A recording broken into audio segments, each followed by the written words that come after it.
Hej, dzień dobry wszystkim, mam na imię Kamil i przeanalizowałem statystycznie 13 lat logów z rosyjskiej radiostacji numerycznej UWB76.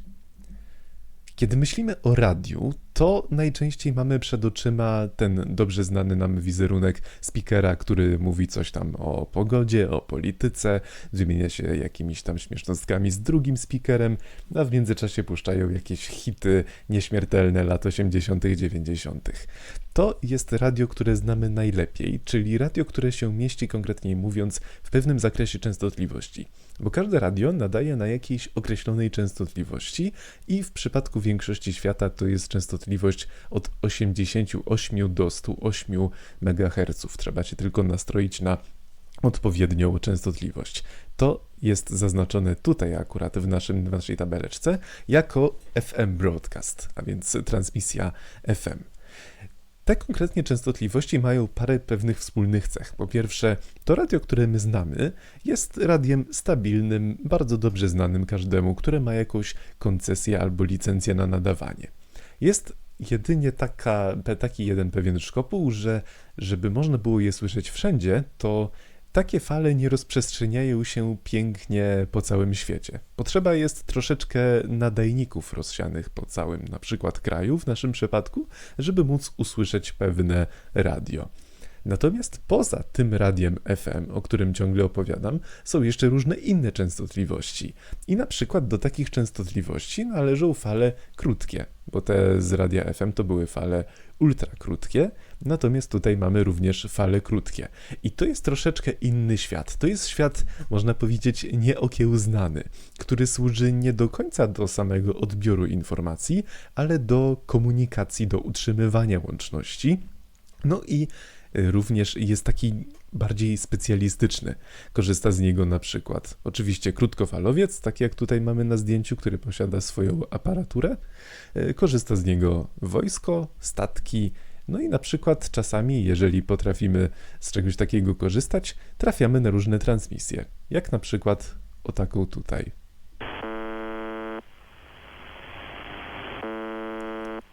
Słyszymy pewne charakterystyczne buczenie, które trwa niemalże 24 godziny na dobę. I w pewnym momencie to buczenie potrafi przestać buczeć i zaczynają się pojawiać jakiegoś rodzaju komunikaty. Николай, Женя, Татьяна, Иван.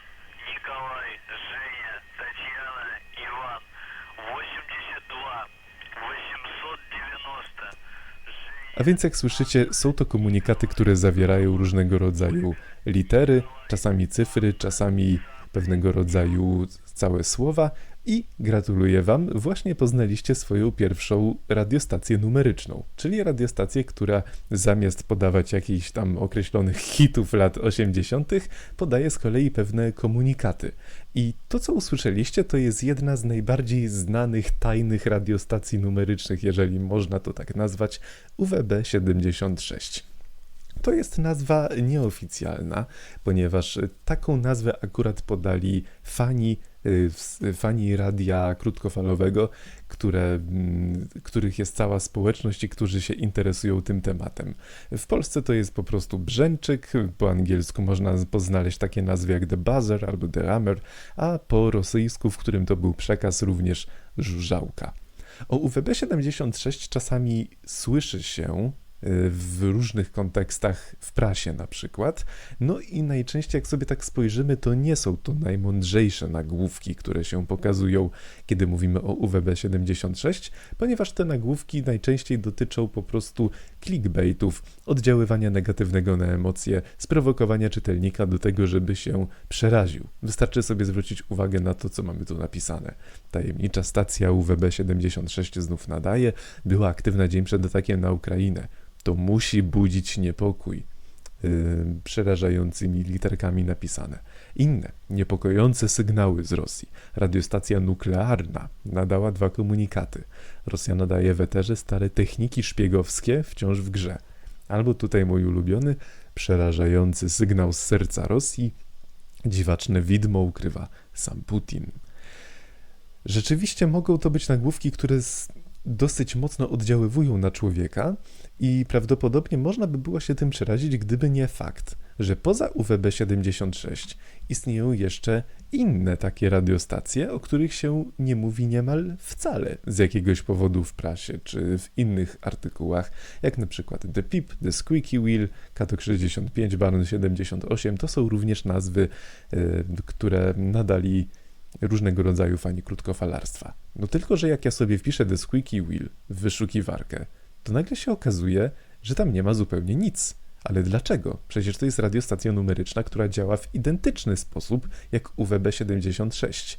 Dlaczego więc boimy się tylko tej, a nie na przykład innych? Bo ten brzęczyk jest bardziej straszny? Bo głosy są bardziej straszne? Do tego będę jeszcze próbował dochodzić. Natomiast ja postaram się pokazać, że w żadnym wypadku nie jest to, jak głosi legenda, na przykład eksperyment psychologiczny, czy sygnały od kosmitów nawet, jak mówią, albo też system, który służy wyzwoleniu głowic nuklearnych, jak podało na przykład tutaj Polskie Radio. Dlaczego jestem tego taki pewien, ktoś się tego spyta? Ano otóż dlatego, że poza mną na przestrzeni tych wszystkich lat byli różnego rodzaju fani nasłuchiwania, różnego rodzaju właśnie takich radiostacji numerycznych. I zaczęli oni łączyć się w grupki i jedną z takich grupek, która jest najbardziej znana w takim gromadzeniu różnego rodzaju nagrań z radiostacji numerycznych jest Priom.org. I posiadają oni również dosyć wydetalowane logi na przestrzeni 13 lat, przynajmniej ja sobie wziąłem z 13 lat, dotyczące właśnie radiostacji UWB76, The Buzzer, Żużałki, czy jak zwał, tak zwał.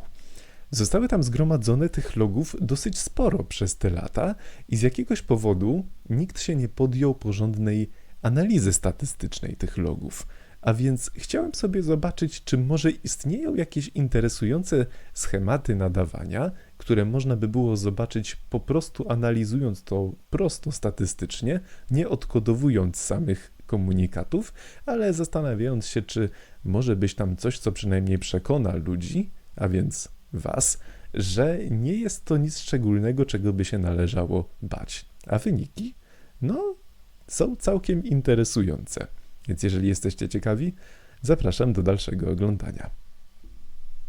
Po pierwsze, kiedy myślimy o takiej radiostacji, która prawdopodobnie jest przeznaczenia wojskowego, no to wydaje nam się, że jeżeli coś ma pełnić tak krytyczną funkcję, jak na przykład kody nuklearne czy przekazywanie krytycznych informacji, no to powinno działać 24/7.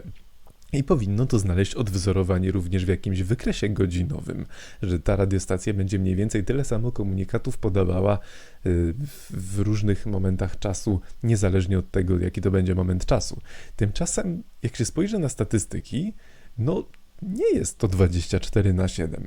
To, co mamy tutaj po lewej stronie na czarno, to są statystyki, które stworzył sam Priom.org, tylko że na bazie logów, które zgromadził od 2013 do 2019.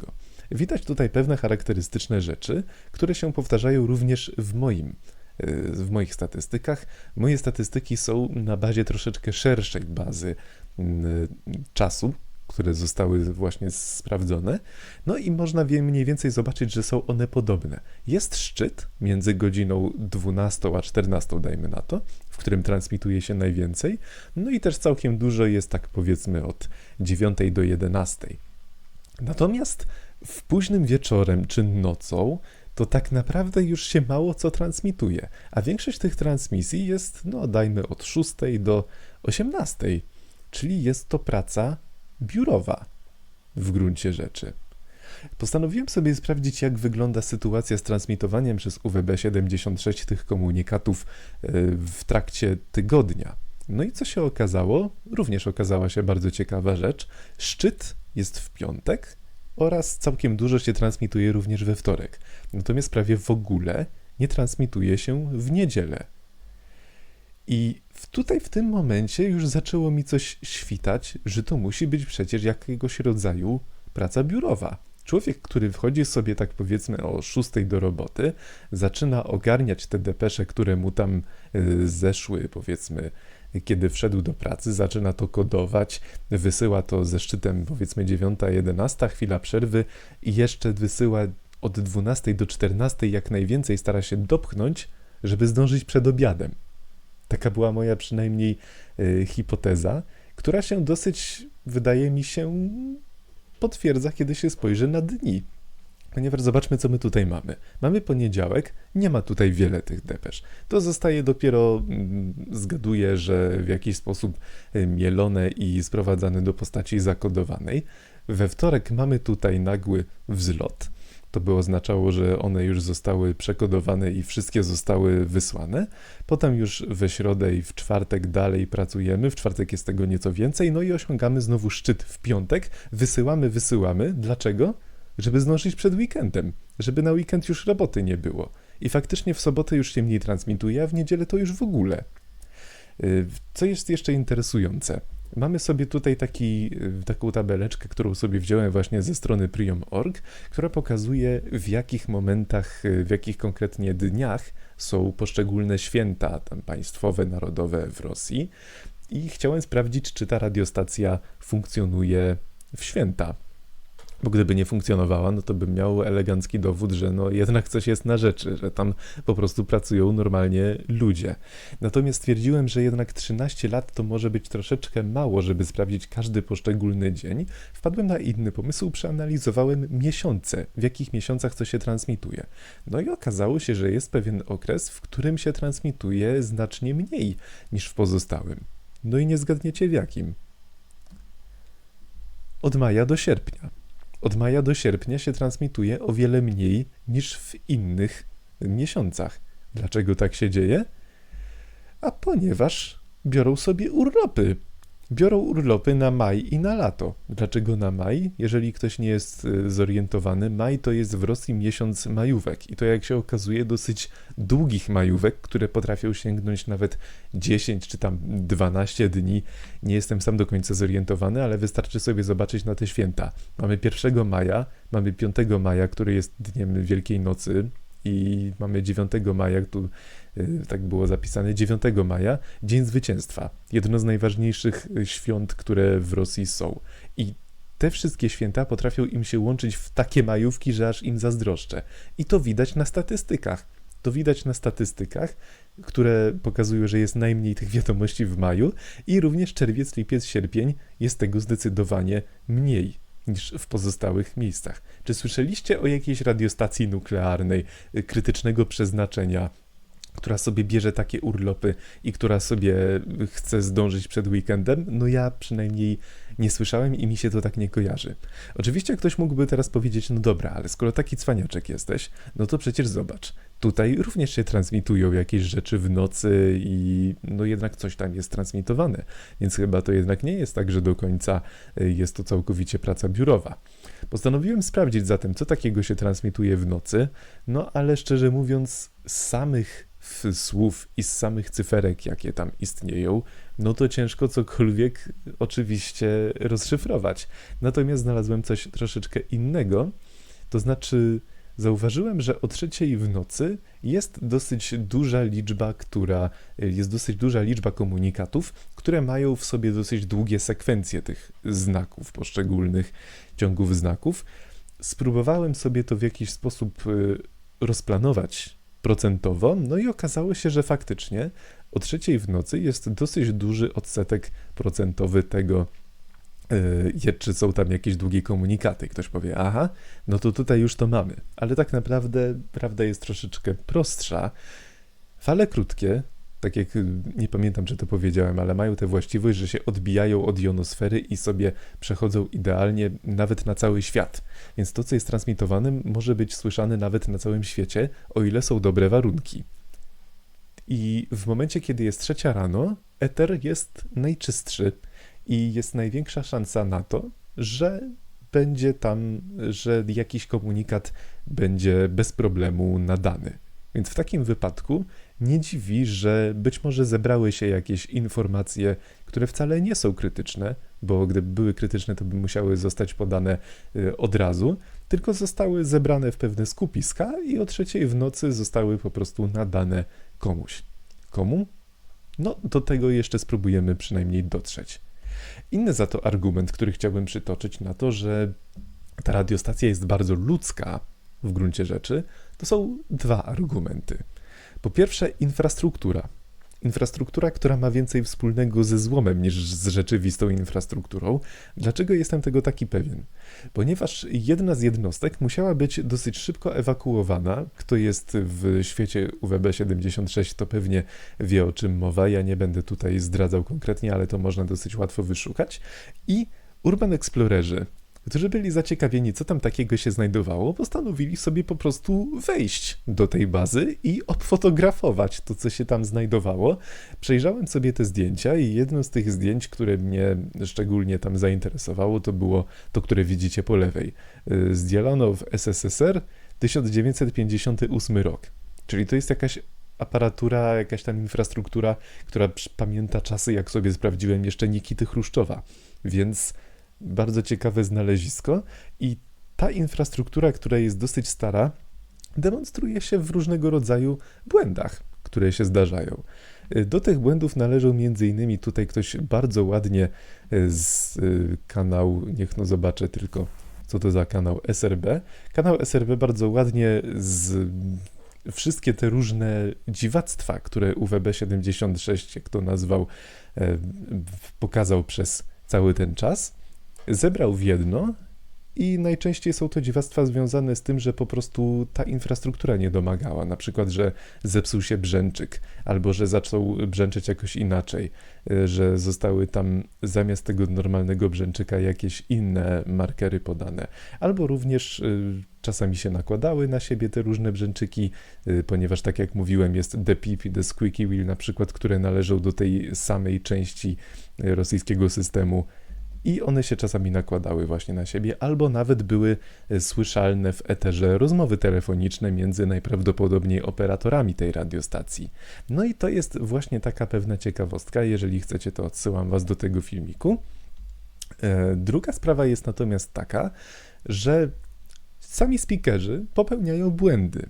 Zdarza się, że popełniają błędy w komunikatach, które mówią. I Priom.org był taki miły, że w ich logach, które się znalazły się także również w komentarzach pewne, jak widzicie, zaznaczyłem to na czerwono, zboj, zboj, zboj. To oznacza błąd po rosyjsku, powtórzone 3 razy. To jest tylko taka mała próbka tego, co tam się wydarzyło, natomiast tak, ta radiostacja jest bardzo ludzka i bardzo podatna na błędy. Chciałem wam pokazać kilka rzeczy, które o tym świadczą. Między innymi, nie każdy zauważył, że z głosu speakera też można odczytać jakieś emocje i na przykład w zależności od tego, która jest godzina, można usłyszeć zmęczenie takiego speakera. Weźmy sobie taką 4:34 dla przykładu. Przewinę. Женя, Ульяна, Роман, Человек, Анна, Леонид, Константин, Анна. No dla mnie to jest zmęczenie dosyć ewidentne, albo tutaj 50 minutek po północy. Ktoś przewinie. 87, 340, 65, 052. I okej, ktoś powie, no dobra, ale mają obowiązek mówić tak wolno, żeby ktoś, kto słucha tego komunikatu, musiał dosyć klarownie przynajmniej sobie przepisać ten komunikat i go sprawdzić, co on oznacza. No, być może tak, chociaż nie zawsze, bo mam tutaj z kolei inny przykład człowieka, który mówi jak mówi. Za chwilę zobaczycie sami, o co mi chodzi. To jest z kolei pierwsza wiadomość tego dnia, którą ten mój ulubiony speaker powiedział. Pierwsza wiadomość tego dnia.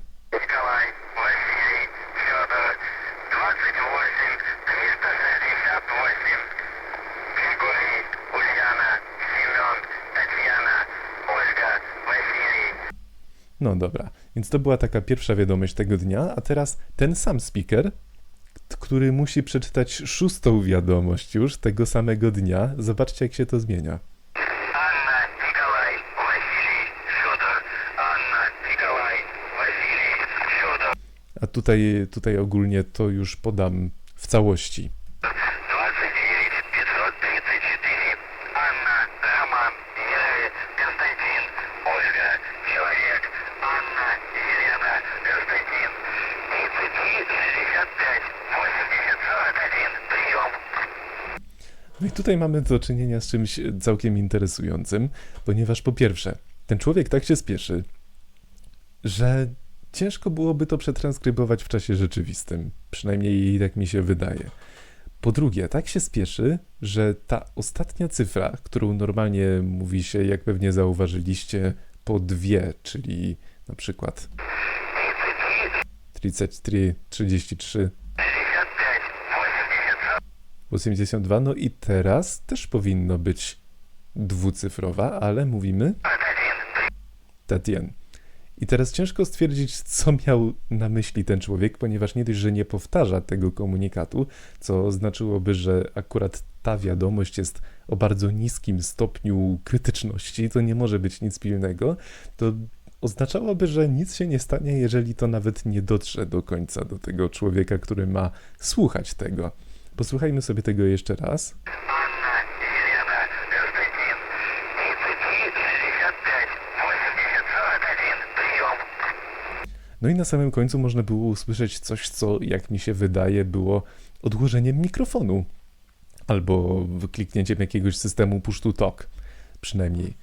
I no nie wiem, ale przekaz powinien być możliwie jak najczystszy. Tymczasem ten człowiek ma dosyć duże problemy z tym mikrofonem.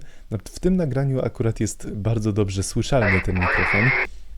Przewinę tutaj na koniec. Bardzo dobrze słyszalny ten mikrofon, jak się odkłada jeszcze bardziej. 55, 34, 12, прием. O, a czasami nawet się zdarzyło, że temu konkretnemu człowiekowi wyłączył się mikrofon, zanim w ogóle skończył transmisję. Федор, Павел, Ольга, Николай, 42, 23, 78, 56.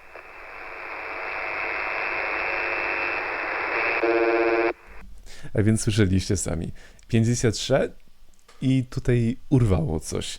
Więc nie zdążył nawet powiedzieć priom i w takiej komunikacji, która miałaby naprawdę znaczenie, to byłby naprawdę poważny błąd.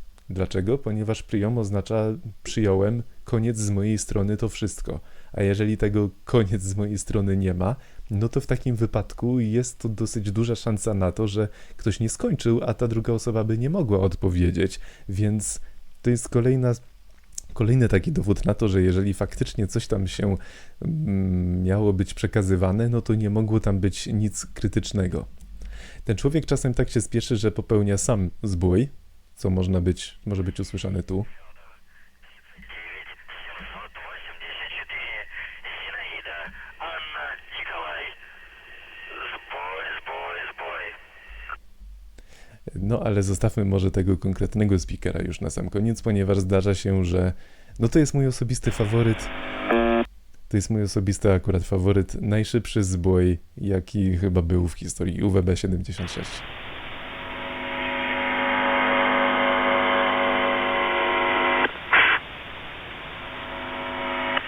Леонид.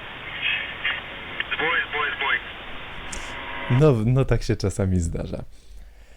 Okej.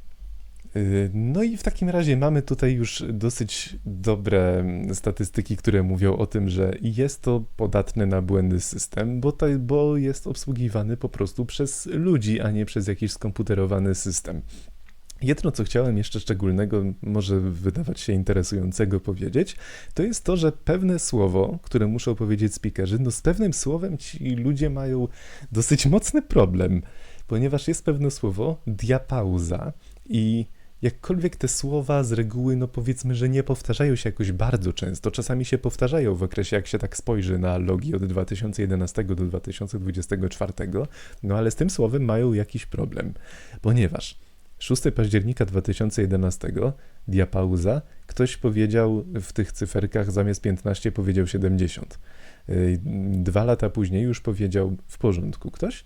2015 znów pojawił się zbój gdzieś na początku, nie ma akurat tego nagrań, więc nie mogę wam tego zademonstrować. I tak z 5 miesięcy potem znowu pojawia się ta diapauza, albo raczej diafauza, ponieważ ktoś powiedział F zamiast P. Musiał się zapewne zorientować, ponieważ 9 minut później, jak widzicie, pojawił się jeszcze raz komunikat na UWB 76, już z poprawionym słówkiem, który był powtórzeniem właśnie tego sygnału. Z ciekawości chciałem sobie sprawdzić, czy może istnieją jakieś godzinki, w których się speakerzy najczęściej mylą. I wiecie, co znalazłem? Od 3 do 6 rano mylą się najczęściej. Nie jakoś bardzo często, ale zawsze. To znaczy, że to są godziny, w których oni jeszcze nie przejrzeli do końca na oczy, a już muszą czytać jakieś komunikaty. I to jest pewna interesująca rzecz, którą chciałem wam pokazać, że jak bardzo ten system jest w gruncie rzeczy ludzki.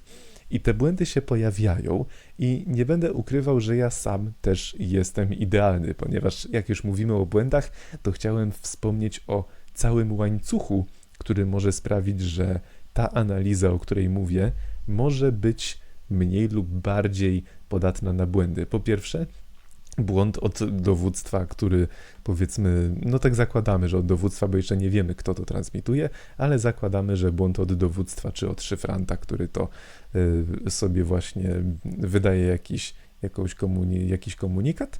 Mamy tutaj błąd po stronie speakera, który może się po prostu pomylić w czymś, może to zauważyć oczywiście, ale może tego nie zauważyć i taki komunikat też pójdzie. Mamy błąd po stronie słuchacza, wolontariusza z Priom, który mógł źle coś usłyszeć albo źle coś przepisać, na przykład na stronę Priom. Tak też mogło się zdarzyć. No i w końcu mamy ostateczny błąd, czyli błąd po stronie metodologicznej. I tutaj mogły się zdarzyć różne rzeczy, ponieważ żeby złożyć to wszystko w jedno, to wymagało oczyszczenia tych danych, sprecyzowania, gdzie co konkretnie jest. Żeby ułożyć to w sensowny porządek, mogło się zdarzyć, że coś tam nie pykło. Na przykład zauważyłem w trakcie swoich różnych wojaży, że tak powiem, pewną interesującą rzecz, mianowicie to, że czasami wolontariusze z Priom, którzy transkrybowali te nagrania, nie zawsze używali tylko i wyłącznie liter z alfabetu rosyjskiego, ale dla ułatwienia nawet takie litery, które wyglądają przynajmniej tak samo w alfabecie łacińskim, jak i w cyrylicy, jak na przykład A czy O, to dla komputera to nie są te same literki, w związku z czym nawet kiedy dla oka jest to niewykrywalne, to dla komputera jest to wykrywalne i kiedy się analizuje statystycznie, to również, jak się okazało, no, ma to pewne znaczenie. Może to troszeczkę zaburzyć wyniki. No dobrze, to w takim razie, skoro już jesteśmy świadomi tych błędów, to przejdźmy sobie do słownictwa, które znajduje się w UWB 76. Kiedy po raz pierwszy zobaczyłem te logi i tak nie za bardzo jeszcze wiedziałem, na co patrzę, to dosyć logiczna zdała mi się teoria, że to co słyszymy to są komunikaty dla szpiegów i w związku z tym słuchają tego jacyś szpiedzy w różnych miejscach na świecie, czy to w Rosji, czy to może poza Rosją i w ten sposób odczytują sobie komunikaty. I kiedy sobie spojrzałem na nazwy, jakie się znajdują w tych właśnie komunikatach, to zdało mi się to dosyć rozsądne, bo na przykład mamy tutaj takie słowo intryganka, jak intrygantka, czyli kobieta knująca jakieś intrygi, no tak jakby się zupełnie nie kryli. Kamiennej, brюnetka, no to brzmi jak femme fatale na przykład, a więc albo tutaj prekrasnej, albo adiutant. No brzmi to godnie, brzmi to dumnie i faktycznie na podstawie tylko tych konkretnych nazw miałoby to może sens, brzmiałoby to bardzo bondowsko, no tylko gdzieś tam mi w trakcie analizy mignęło takie słowo zootechnika.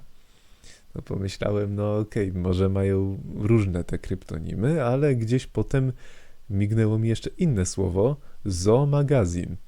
No i tak stwierdziłem, że 2 zo to już chyba jednak troszkę za dużo jak na agentów, więc postanowiłem poszukać jeszcze troszeczkę i znalazłem 3, zoopark. Zoopark, który jak podaje mi komentarz z Priom, ma taką samą liczbę kodową 11446637 co brюnetka. Do tego jeszcze dojdziemy sobie. Ale więc jak widzimy, mamy tutaj 3 zo. No i stwierdziłem, że chyba powinienem troszeczkę zmienić strategię. Powinienem raczej szukać słów po przedrostkach, jakie się znajdują. I faktycznie znalazłem kilka słów, które mają bardzo zbliżone przedrostki. Nie do końca wiedziałem, gdzie jest ta granica, że to jest na pewno przedrostek, czy może coś, co po prostu przypadkowo ma te same literki, więc zrobiłem sobie taki dosyć restrykcyjny system. 5 literek ma być takie samo. No i mamy tutaj na przykład takie słowa, co się zaczynają przedrostkiem klino i mamy tu klinoplot, klinosztyr, klinoszwab, klinok, klinobojec, klinopis. Z czego jak się skonsultowałem z LLM-em, to tylko klinopis jest rzeczywiście słowem, które jest używane na co dzień i oznacza pismo klinowe. Jakkolwiek pismo klinowe się na co dzień używa. No i mamy jeszcze na przykład afono, który tworzy takie słowo jak afonokoń, afonobujer, afonoplius, afonodiek, afonokon. No i w takim wypadku to są słówka, które brzmią dosyć abstrakcyjnie, ponieważ są one złożone z dwóch pewnych słówek krótkich i jeszcze połączonych do tego literką O. To jest taka dosyć charakterystyczna cecha, która się przewija w zasadzie dość często. No to stwierdziłem, skoro mam przedrostki, to dlaczego by nie spróbować jeszcze sprawdzić sufiksów, czyli tych literek, na które się kończą poszczególne wyrazy, więc zrobiłem to. No i tutaj się pojawiło coś nieco innego, ponieważ faktycznie są takie określone nazwy, które się kończą w ten sam sposób i to już są słowa, które sens mają, przynajmniej wedle LLM-a. Ja się na rosyjskim akurat nie znam, więc tutaj była ta analiza nieco utrudniona i być może ktoś jest w stanie stwierdzić troszeczkę lepiej, natomiast tak to wygląda. Znajdują się tutaj również słowa, które sens mają. I tutaj chciałem zwrócić uwagę na pewną rzecz, ponieważ często się przejawia informacja, gdzieś tam przelatuje, jakoby słowa, które były emitowane w UWB76 sensu nie miały, albo były to słowa po prostu wzięte ze słownika. I jest to troszeczkę uproszczenie i zamierzam się z tym mitem rozprawić. Jakoby komuś było mało tych dowodów, że nie są to do końca słowa ze słownika, to zwróćmy sobie uwagę na jeszcze parę statystyk. Postanowiłem sobie sprawdzić, jaki procentowy udział wszystkich słów mają słowa na poszczególną literkę w normalnym słowniku rosyjskim, a jaki udział mają w tym, co ja mam w UWB76, w tych unikalnych słówkach już, bo sobie to podzieliłem na unikalne słówka. Gdyby to były faktycznie słowa wzięte tylko ze słownika, to by ten procentowy udział, jak ja mam tych unikalnych słówek 2000, no to przynajmniej by się dosyć dobrze pokrywał z tym, co jest w prawdziwym słowniku. Tymczasem tak się wcale nie dzieje, ponieważ na przykład taka literka P, która w słowniku rosyjskim zajmuje dosyć dużo, bo tych słówek na literkę P jest dosyć dużo, 13,4%, to w tym moim słowniczku UWB76 zajmuje już tylko, no powiedzmy 7%, zaokrąglimy, a więc to jest różnica około 6,5 punktów procentowych, czyli dosyć znaczna różnica. Z kolei literka B normalnie w słowniku rosyjskim ma 4,4%. Tutaj w UWB76 jest jej nadreprezentacja, mamy 10,9%, czyli znowu jest to bardzo duża różnica w punktach procentowych, jakby nie spojrzeć. Dodatkowo zauważyłem też inne literki, G, która ma w UWB7 81%, normalnie w słowniku jest tego o wiele mniej. Mamy O, którego w słowniku jest dosyć dużo, a w UWB76 jest mało. Oraz mamy S, co po raz kolejny w słowniku jest dosyć dużo, a w UWB76 jest ogólnie mało takich słówek, które się zaczynają na tę literkę. Postanowiłem sobie również sprawdzić, no, nie ukrywam, że jest coś takiego, że te słowa się powtarzają. Te słowa się powtarzają czasami dosyć blisko siebie, czasami trzeba poczekać parę lat, żeby się jakieś słówko powtórzyło, no ale te słówka się powtarzają. Średnio co trzecie słówko można powiedzieć z dobrym prawdopodobieństwem, że powtórzy się. I tak jest faktycznie w większości tych słów. No jeżeli kogoś to interesuje, to tutaj taka ciekawostka, że na przykład takie literki jak ten C, Cze czy E, to są słówka, które powtarzają się nawet co drugie, więc szczególnie często już można zauważyć. No co prawda jest tutaj jeszcze te U, ale tego to nie komentuję, bo to mam małą próbkę, zaledwie 3 słowa. No i ostateczna rzecz. Normalnie, gdyby chodziło o samą długość wyrazów, to najczęściej słówka w rosyjskim, jak podają źródła, mają powiedzmy 5 liter, 4 litery, 6 liter. No są jednak krótsze. Są jednak krótsze niż dłuższe. Natomiast w słowniku UWB76, który ja mam, największą część, bo w sumie połowę, stanowią słowa, które mają 8 albo 9 liter. Więc zdecydowanie sugeruje to, że to nie są słowa ze słownika, to są słowa wygenerowane przez człowieka oczywiście w jakiś sposób pewnie specjalnie. I teraz zastanawiałem się, jaki może być sens generowania tych słów specjalnie. Bo kiedy sobie tak pomyślałem, po pierwsze, to pomyślałem, może jest tam obliczana jakaś suma kontrolna w tych słowach. Ponieważ to by oznaczało, że na przykład, dajmy na to, bierzemy sobie, którą literką w kolejności w alfabecie jest dana litera, no i tam fiki-miki jakieś obliczenie się robi po to, żeby uzyskać jako potwierdzenie po prostu, jakichś innych cyfr, które się w komunikacie przejawiają. Natomiast jak się okazało potem w analizie, to nie był dobry pomysł, ponieważ on się po prostu nie sprawdził, o czym powiem wam potem. Natomiast ostateczne rezultaty, które wynikają ze słownictwa, jakie są w UWB76, są następujące. Część słów ma sens, tylko że to są słowa specjalistyczne i ciężko jest stwierdzić, czy to jest czasami prawdziwe słowo, czy jakieś wymyślone, jeżeli nie mamy wiedzy specjalistycznej. Tym bardziej, jeżeli ktoś tak jak ja nie bardzo się zna na rosyjskim i musi polegać tylko na tym, że dane słowa są podobne po polsku, jak i po rosyjsku.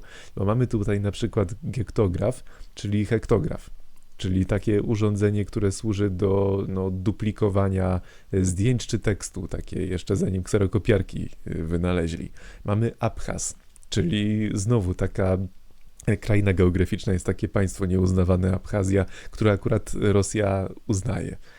Mamy anaplazmos, czyli to jest dosyć jasne skojarzenie z anaplazmozą, czyli taką chorobą, co ją kleszcze przynoszą. Tutaj jest igumenia, czyli taka coś w rodzaju przełożonego. Igumen to jest przełożony monasteru, więc znowu mamy odniesienie do rosyjskiej religii. Igumenia to jest żeńska wersja igumena, czyli tak jakby taki przeornasz, można powiedzieć. No i w końcu mamy na przykład andante i to jest z kolei słówko z włoskiego, które oznacza spokojne tempo w muzyce. I mamy te słowa i tych słów jest prawdopodobnie jeszcze cała masa, tylko że ja się nie podejmuję ich ogarnięcia z dwóch powodów. Po pierwsze, nie znam rosyjskiego, po drugie, mogę nie mieć takiej wiedzy, żeby rzeczywiście zidentyfikować poprawnie każdy ze słówek i móc poręczyć, że tak, to jest na pewno takie słówko, co coś oznacza. Ale więcej i tak jest tworzone wedle schematu słowo plus o plus inne słowo. W taki sposób tworzą się takie monstra, takie hybrydy, które pokazują, można powiedzieć, coś w stylu postaci abstrakcyjnych. Starałem się to w miarę przetłumaczyć tutaj, że to jest połączenie, na przykład klok to jest taka onomatopeja, jeżeli mi dobrze powiedzieli, to jest takiego harczenia, slon to jest słoń, więc to jest tak jakby harczący słoń. Albo blin to jest naleśnik, lor to jest no właśnie albo władca, albo od laryngologa, to ciężko było stwierdzić, ale blinolor, no to jest właśnie co, władca naleśników, lekarz naleśników i to znowu są takie bardzo słówka, które same w sobie sensu nie mają, ale są po prostu mogą służyć jako takie abstrakcyjne pojęcia, które po prostu łatwo jest rozróżnić. Jakbym miał zgadywać, co tam się działo, to podejrzewam, że ktoś sobie wziął encyklopedię jakąś radziecką, wypisał jakieś słówka, które na pewno nie da się ich pomylić z niczym innym i stwierdził, że troszeczkę jest ich mało, więc potem ktoś tam, jak widzicie, ludzki umysł nie jest za dobry w losowości i w związku z tym zaczął sobie tworzyć takie właśnie złączenia, które są dosyć jawne w słowotwórstwie swoim. Słowotwórstwo mamy zatem za sobą, przejdźmy zatem do cyfr, które się pojawiają w UWB76. Te 8 cyfr, o których mówię, z jakiegoś powodu są zwyczajowo dzielone na dwie sekwencje po 4 cyfry. Nie jestem do końca pewien, jaki jest tego powód, ponieważ nie jestem w tym świecie krótkofalarskim za bardzo zorientowany. Natomiast statystycznie postanowiłem po prostu sprawdzić, czy chociażby te sekwencje się powtarzają. No i wychodzi na to, że tak, te sekwencje też się powtarzają i na przykład takie z tych czterocyfrowych, które się znajdują na samym początku z tych pierwszych sekwencji, to najczęściej mamy dosyć specyficzne 0010, których jest 13 przypadków i 0100, których jest 10 przypadków. Reszta jest taka bardzo różna, powtarza się jak najbardziej, to powtarza się dosyć często. I możecie sobie zauważyć tutaj dla przykładu wszystkie logi, które zawierały w sobie 0010, a tutaj z kolei mamy takie, które zawierały w sobie 0100.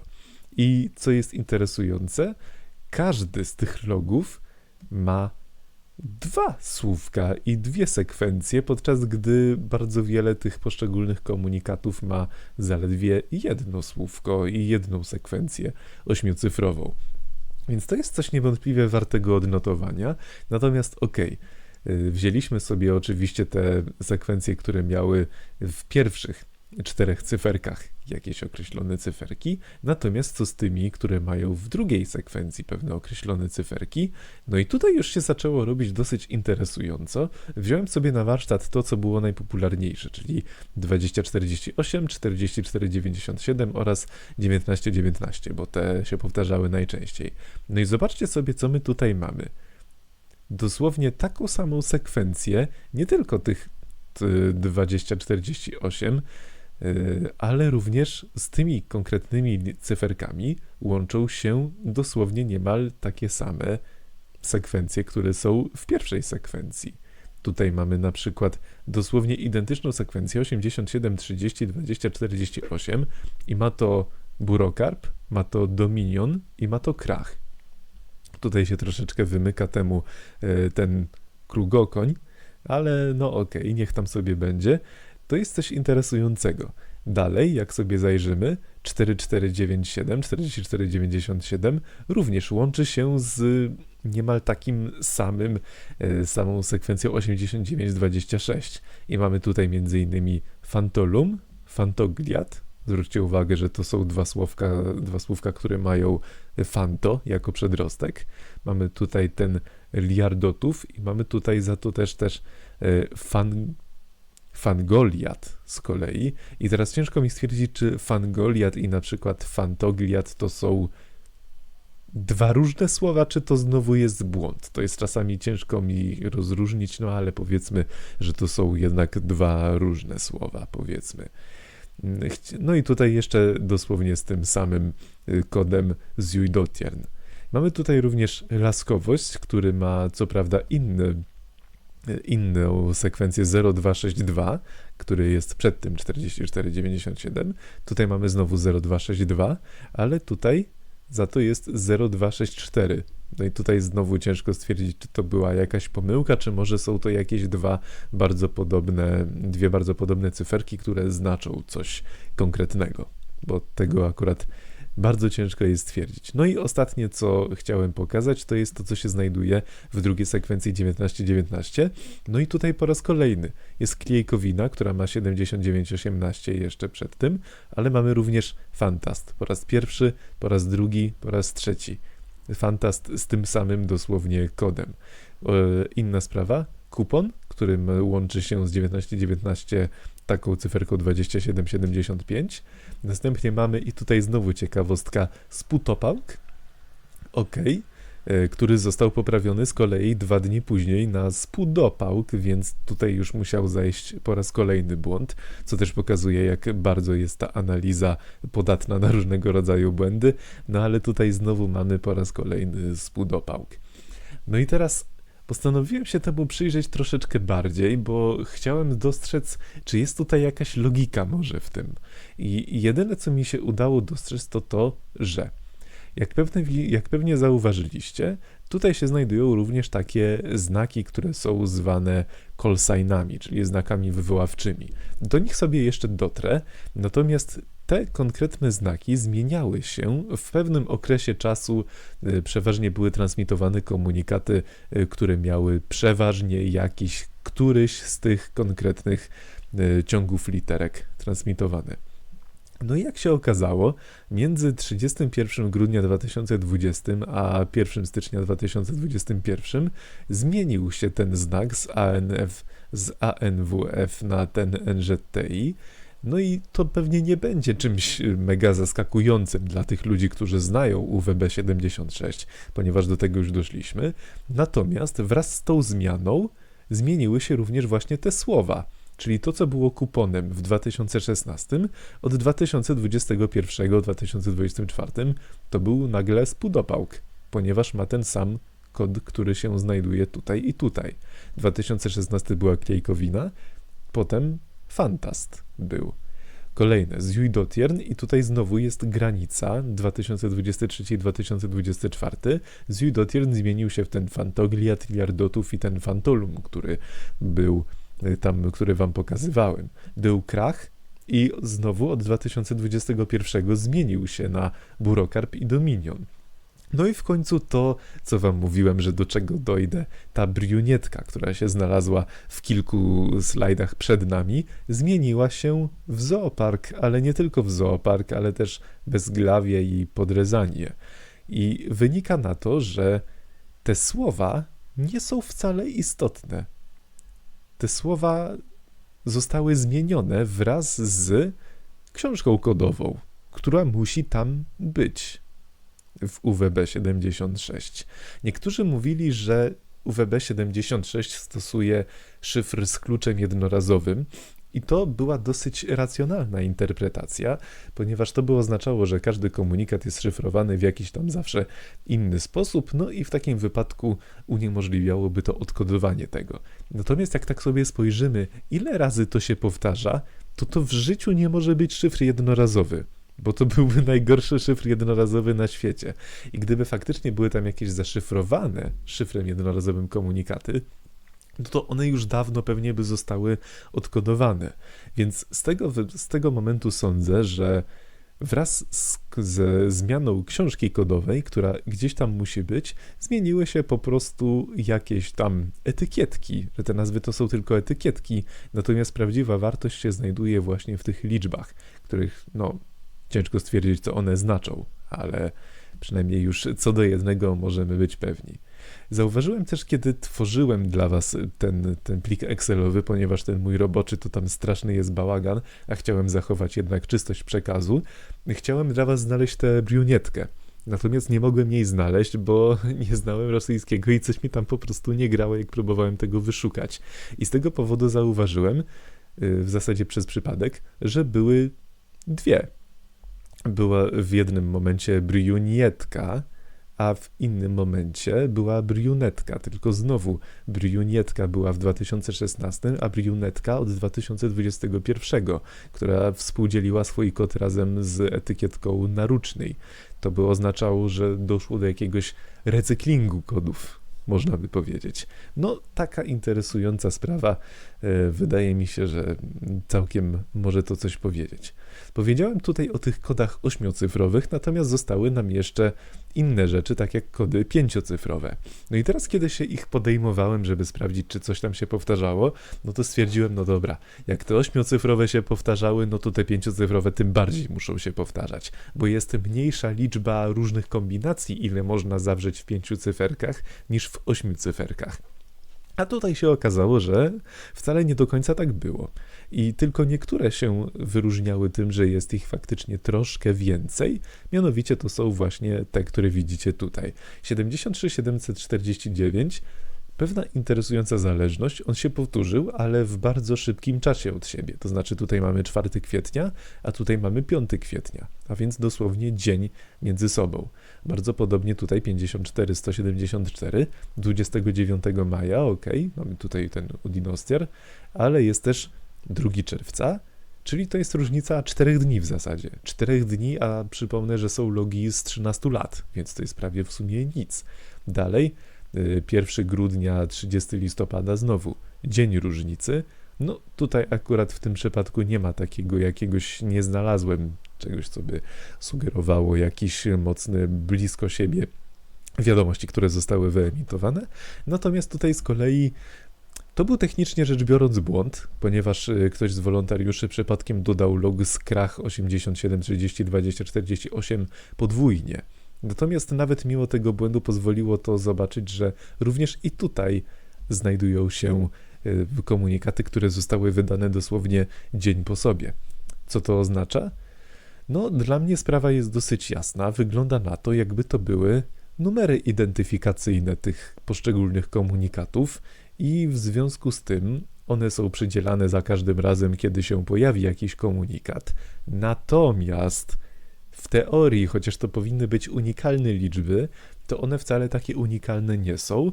Wnioskuję, że to dlatego, że jest tam używana, no pomimo tego, że to jest książka kodowa, ale coś, co jest na papierze.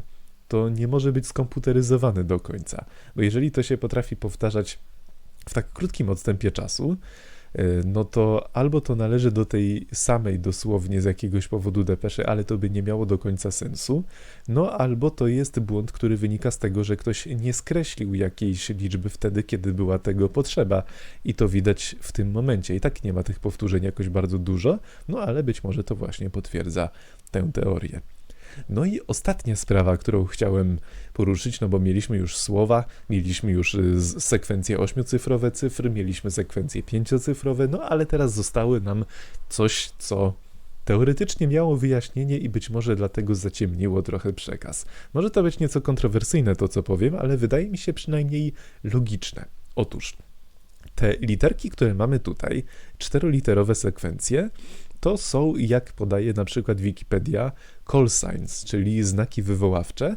Znaki wywoławcze, czyli takie literki, którymi się stacja przedstawia. A więc kiedy radiostacja mówi NZTI, to tak jakby stacja się przedstawiała, że ona jest NZTI. I faktycznie jak się prześledzi trochę te statystyki, to wychodzi na to, że no zgadza się mniej więcej to z tym, jak to wygląda. ANWF jest troszeczkę mniej, bo on też funkcjonował dosyć mało. Ten ZUOZ jest faktycznie taki o tutaj, no i tych jest najwięcej. Natomiast poza tym znalazły się również inne znaki wywoławcze, które są używane w takim razie rzadziej. Ja sobie znalazłem takie i jest ich jeszcze więcej, ale już szczerze mówiąc straciłem trochę cierpliwość, bo już mi się więcej nie chciało, ponieważ wypisałem tutaj, mamy ich 16 i zacząłem się zastanawiać, po co jednej radiostacji 16 znaków wywoławczych? Mam właśnie do tej teorii, to jest moje pierwsze zastrzeżenie do tej teorii. Drugie zastrzeżenie jest takie, że zdarzały się komunikaty, w których tych sygnałów wywoławczych było 3, 4, a w rekordowym przypadku tutaj było ich 10. Więc wygląda to na to, jakby radiostacja przedstawiała się 10 razy w różny sposób. Troszeczkę mi się to nie kleiło i dodatkowo trzeci argument, który miałem przeciwko temu, był taki, że mamy sobie tutaj taki przykładowe logi sobie wziąłem.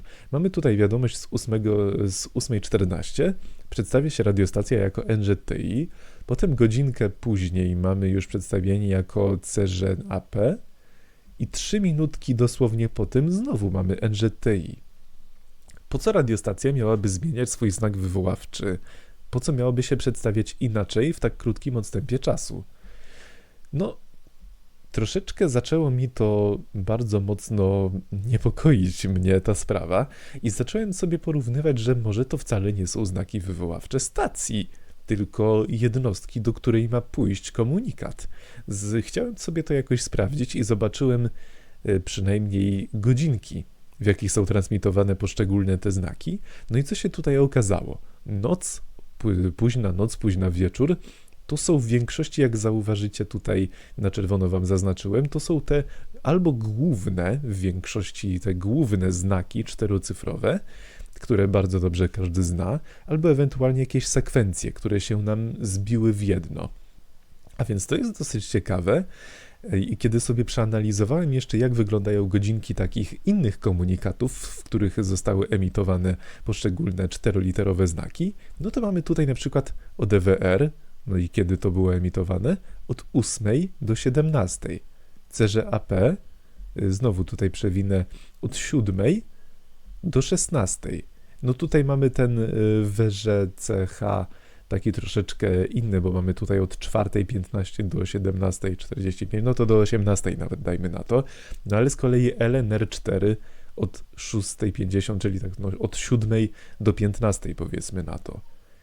No i tu już mi się zaczęło to trochę nie zgrywać, bo mi to znowu zaczęło przypominać pracę biurową. I z tego powodu doszedłem do wniosku, że to wszystko, co my nazywaliśmy MDŻB, ŻUOZ i te wszystkie inne sprawy, nawet ten UWB, UZB76, jakkolwiek zwał, tak zwał. Ja czytałem te nagrania i nie jestem w stanie stwierdzić, które jest faktycznie prawdziwe. To wszystko, co mamy tutaj, to nigdy nie była nazwa radiostacji. To była nazwa kwatery głównej.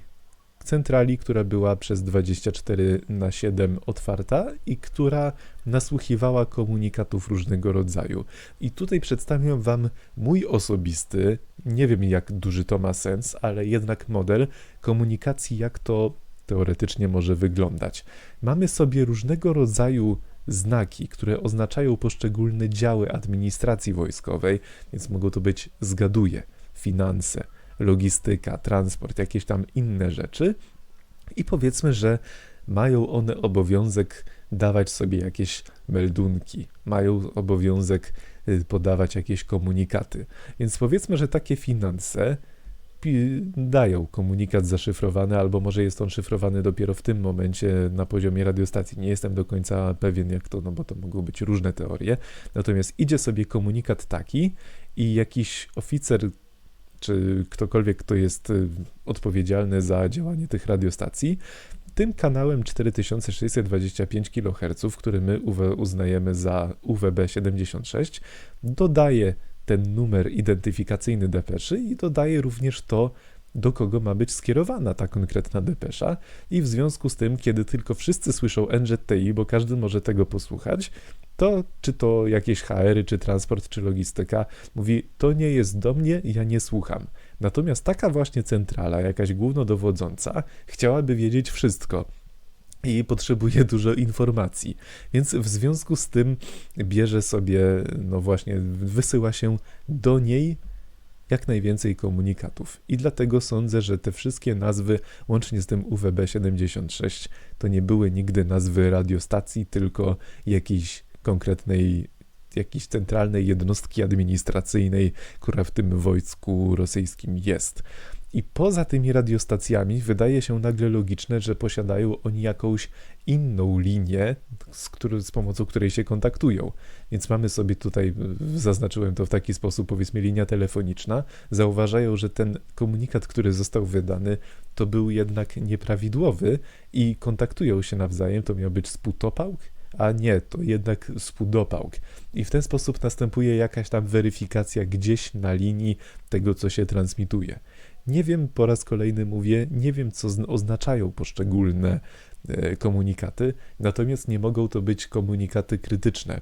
I kiedy tak patrzę na ten model, jest dosyć duża szansa na to, że wolontariusze z PRIOM i być może różni inni fani krótkofalarstwa przez cały ten czas przysłuchiwali się jakiemuś rosyjskiemu zimnowojennemu odpowiednikowi Microsoft Teams, który ma, jak widzicie, takie różne działy poszczególne. No, teoria być może kontrowersyjna, ale wydaje mi się przynajmniej bardziej logiczna niż znaki, które się zmieniają w czasie, nagle w ciągu 3 minut. I tak powoli dobrniemy sobie do końca tej naszej wędrówki po UWB76, do wszystkich podsumowań, które ja chciałem powiedzieć dla Was. Według mnie UWB76 to jest po prostu część jakiegoś systemu, którego administracja wojskowa używa sobie, żeby dokonywać jakichś tam okresowych meldunków, żeby mówić, co się dzieje, albo jakichś prostych rozkazów, które się dają zawrzeć w takiej formie jak słowo i 8 cyfr. I to jest tylko jeden z takich kanałów komunikacyjnych, jakie wykorzystują, no ponieważ używanie tego jest dosyć zawodne z racji właśnie tej infrastruktury, jaka się tam znajduje. Jeżeli sobie popatrzymy na te godzinki, to tam była w większości praca biurowa. Te komunikaty, które zostały wysyłane, na przykład od 7 do 15, ponieważ za bardzo nie ma sensu, żeby finanse na przykład o północy działały, bo nie jest to niezbędne do wykonywania jakichś krytycznych czynności. Dlatego sugeruję, że być może to mogą być nawet jakieś puste meldunki albo po prostu testy, czy ktokolwiek jeszcze nasłuchuje tej konkretnej radiostacji i czy ktokolwiek jest po tej drugiej stronie, do kogo jest skierowany jakiś tam komunikat. Niektórzy sugerowali, że ta radiostacja może służyć jako dead hand switch z tego powodu, że jeżeli ona zamilknie, to w takim wypadku oznacza, że nikogo nie ma, no i to jest sygnał do tego, żeby zostały wyzwolone jakieś głowice nuklearne. No ale okazuje się, że ta teoria dosyć szybko się sypie, jak się zobaczy, jak zawodny jest to system. Nikt normalny by w ręce radiostacji jednej, czy nawet bym powiedział, że kilku, nie złożył takiej dużej odpowiedzialności. Z tego względu, że gdyby coś się przypadkowo popsuło, a w UWB-76 psuło się już całe mnóstwo razy, no to my już byśmy dawno uświadczyli całe mnóstwo różnych końców świata. Dowiedzieliśmy się na podstawie tej analizy, że te słowa najprawdopodobniej nic nie znaczą, tylko są etykietkami, a ta właściwa dana się znajduje w tych konkretnie liczbach, ponieważ słowa się zmieniały, ale liczby ciągle te same pozostały, więc jest to taka przynajmniej pewna wskazówka. Dodatkowo też te słownictwo to nie jest tak, że to są słowa ze słownika, to nie jest też również tak, że te słowa zupełnie nie mają sensu, bo jakiś sens mają, tylko że są specjalistyczne, albo są to po prostu jakieś zbitki różnego rodzaju. Dowiedzieliśmy się również, że to na pewno nie jest szyfr z kluczem jednorazowym, bo za często się powtarzają poszczególne słówka i liczby i prawdopodobnie jest to używana książka kodowa, najprawdopodobniej może w formie fizycznej, papierowej, w którym się skreśla długopisem poszczególne liczby. To by tłumaczyło przynajmniej niektóre pomyłki. Myślę również przynajmniej, że pierwsze 4 cyfry to może być jakieś polecenie, a kolejne 4 cyfry, które mieliśmy w tej sekwencji, to jest sprecyzowanie danego polecenia. To by tłumaczyło, dlaczego te poszczególne informacje, które się znajdują tam, dlaczego się zawsze te ostatnie ciągi 4-cyfrowe łączą z pierwszymi, ale już nie na odwrót, ponieważ mogą być to różne warianty tego samego polecenia, dajmy na to. Z kolei pierwsze cyfry komunikatu, jakiś identyfikator depeszy, która sobie idzie, a te 4 litery na początku komunikatu to już jest identyfikator jakiejś jednostki administracyjnej, do której ten komunikat jest skierowany. I z tego powodu można przynajmniej twierdzić, że cała ta radiostacja to jest tak naprawdę system jakichś okresowych meldunków niskiego, które są mało ważne, na pewno niekrytyczne, które sobie wysyłają poszczególne jednostki w godzinach swojej pracy biurowej, a samo UWB-76 czy UZB-76 to prawdopodobnie była nazwa jednej z tych jednostek, która jest jednostką najważniejszą, która musi być tam faktycznie 24/7 i faktycznie powinna tam nasłuchiwać. Docieramy w takim miejscu do końca, w którym okazuje się, że bardzo wiele z tych mitów zostało, przynajmniej w moim zdaniem, zdemistyfikowanych. Zaczynam się w takim momencie zastanawiać, jak będzie wyglądała przyszłość takiej radiostacji i bo to dlaczego to jest dalej utrzymywane, to prawdopodobnie już sobie wyjaśniliśmy, bo warto mieć taki system łączności zwykły. Natomiast zwróćcie uwagę sobie na taką rzecz. Jeżeli potrafiłem do tego dotrzeć, przynajmniej wiem, że to może nie być całkowicie poprawna analiza w każdym z możliwych przypadków.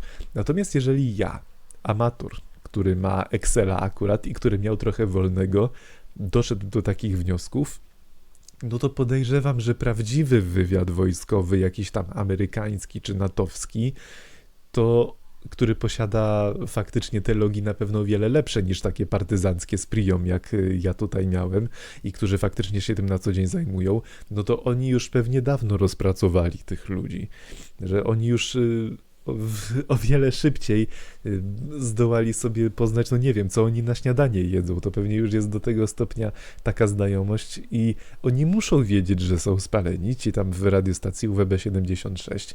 Nie z tego powodu, że nie wiem, te komunikaty są jakieś takie czy inne. Chociażby z naszego powodu, nie wiem, czy mogę mówić naszego, zachodniego. Mam tutaj na myśli piratów, ponieważ ta stacja, jak ktoś się rozeznaje w historii, ta radiostacja dosyć często padała ofiarą różnego rodzaju ataków pirackich transmisji, w których była puszczana muzyka, były puszczane memy na przykład i ogólnie różnego rodzaju destabilizowana była ta infrastruktura, można powiedzieć. Tymczasem, no tutaj wydaje mi się, że jedyne, co naprawdę zdestabilizowało samo UWB76, no to mogą być godziny snu hobbystów, którzy przepisywali te wszystkie komunikaty do Priom, no i może również moje trochę godziny snu, jak tak sobie analizowałem, więc mógłbym powiedzieć tyle na ten temat. Natomiast chciałem zwrócić uwagę na jeszcze jedną ostatnią rzecz, która jest bardzo ważna. Oni muszą wiedzieć, że są spaleni oczywiście, więc z tego powodu tym bardziej nie mogłyby być tam jakieś krytyczne komunikaty przekazywane. Natomiast ta radiostacja ciągle ma znaczenie strategiczne, tylko może nie takie, jakie my sobie wyobrażamy. Może oni wiedzą, że to już dawno zatraciło swoje znaczenie takie strategiczne, jakie miało być, a teraz służy jako coś zupełnie nowego, ponieważ my tego słuchamy w świecie zachodnim i my panikujemy, co widać było zresztą po tych wszystkich nagłówkach z gazet. W takim wypadku ktoś mógłby stwierdzić, że to byłby dobry straszak na świat zachodni i dajmy na to, że kiedyś tam któregoś dnia pojawia się komunikat, w którym się pojawia słowo nuklearny. No i teraz taka administracja stwierdzi, jakiś może błąd komunikatu, bo my takiego słówka nie mamy w naszej książce kodowej. Natomiast nasz świat zachodni? Nagle panika, nagle mnóstwo fake newsów, nagle, nie wiem, może kurczowe kupowanie produktów w sklepach, ponieważ akurat coś takiego zostało wyemitowane. I oni mogą wiedzieć, że coś takiego może mieć taki wpływ. A skoro jest taki straszak, który jest utrzymywany prawdopodobnie niskim kosztem, bo ta infrastruktura, jak widzieliście, no to jest stara infrastruktura. No ale jeżeli można to tak utrzymywać, no to czemu by z tego nie skorzystać?